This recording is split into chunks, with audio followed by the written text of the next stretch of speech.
Hello guys, good evening. Sa mga nagtatanong po paano daw mag-appeal kapag nagkaroon tayo ng unoriginal or limited originality of content. Sobrang ito ay usual sa mga creator ngayon na nagkakaroon tayo ng unoriginal and limited originality of content. Bakit nga ba nagkakaroon nito guys? Si Facebook guys, ng mga nakaraang buwan, pansin naman natin guys na totally ang taas ng views natin. Pero nung mga nakaraang buwan, biglang bumaba. Even yung mga big content creator na mga kilala nyo ay bigla talagang bumababa ang kanilang views, reach, and engagement. So dito, kapag tayo ay nagkaroon ng unoriginal content, nagkakaroon tayo ng restricted monetization. Wala tayong stars, wala tayong ads on reels, wala din tayong subscription. So lahat po yan pwedeng ma-freeze ang inyong monetization. So ano nga ba yung mga dapat natin tandaan bago natin mag-appeal? Kailangan guys, alamin nyo muna yung content monetization policy. Bawal po yung mga duplicative content. Kung meron ka mga video na na-upload na from your previous pages or profile, bawal po yung may existing video na. So ibig sabihin nito guys, kapag may mga video kayo na sa tingin nyo may mga watermarks, may logo, may mga brand na nakikita, madilim, malabo, hindi sa inyo talaga yung video or repurpose talaga, or no meaningful enhancement, walang editing, so nade-detect din yan or nakakategorize ni Facebook as limited or unoriginal content. So ngayon, kapag na-delete mo na yung mga video na yan, ang kailangan mong gawin, i-appeal mo na. So tuturo ko sa inyo guys kung paano nga ba mag-appeal. So nandito tayo ngayon sa ating Facebook profile account. And then ang gagawin nyo po, pupunta kayo dito sa professional dashboard. Okay? O kung wala man lang dito guys, pwede kayo dito sa...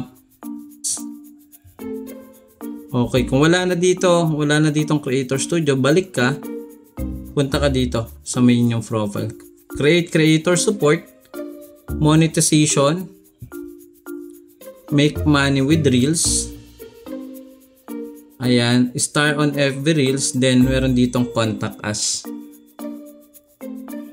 Ayan, so i-click nyo itong Contact Us.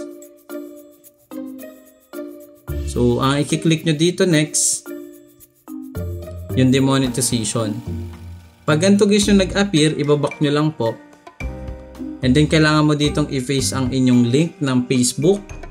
So paano nga ba makuha yung link ng Facebook? So dapat before kayong pumunta dito, nakapin nyo na. Okay, punta kayo dito sa profile. And then click mo yung tatlong bilog. Then ito sa may ibaba. Copy link. Okay, so balik tayo sa ating profile. Creator Support, Monetization, Make Money with Reels, Stars on FB Reels, click Contact Us, i-paste nyo dito yung inyong Facebook link account or page, i-click Demonetization, and then mag-submit ka ng file. I-screenshot nyo po yung inyong monetization restrictions. Kapag okay na, pwede nyo na pong isend. So, ganun lang kasimple guys. Kung kayo naman ay walang creator support, pwede din kayo guys mag-login gamit ang inyong browser. So, ito naman yung papakita ko sa inyo yung browser. Mabilis lang to guys. Ito, pakita ko lang sa inyo saglit. Ito. So, punta lang kayo dito sa... Ayan, punta kayo dito guys sa inyong Facebook account. Ito ang gamit ko guys, Kiwi browser. Punta kayo dito, click nyo dito sa may ibaba, then help and support, report a problem, then something went wrong. Click nyo yan, then include a report.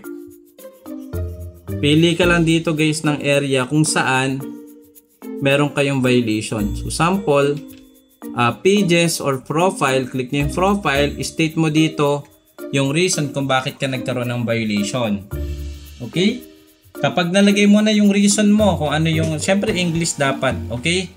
At okay na state mo na dyan, nagkaroon ka ng unoriginal content, explain mo, na-delete mo na din siya, and then ilagay nyo na din po yung screenshot nung inyong restricted monetization, then submit. Okay? So, ganun lang kabilis guys ang gawin natin. Huwag tayong mapagod mag-appeal. Kasi si Facebook hindi naman to kagad nakikita yung ating mga requests or yung mga form na sinesend natin.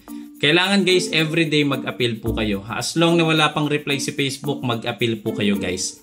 Usually, kapag ginawa natin itong proseso na to, bumabalik ang monetization after 7 to 10 business days.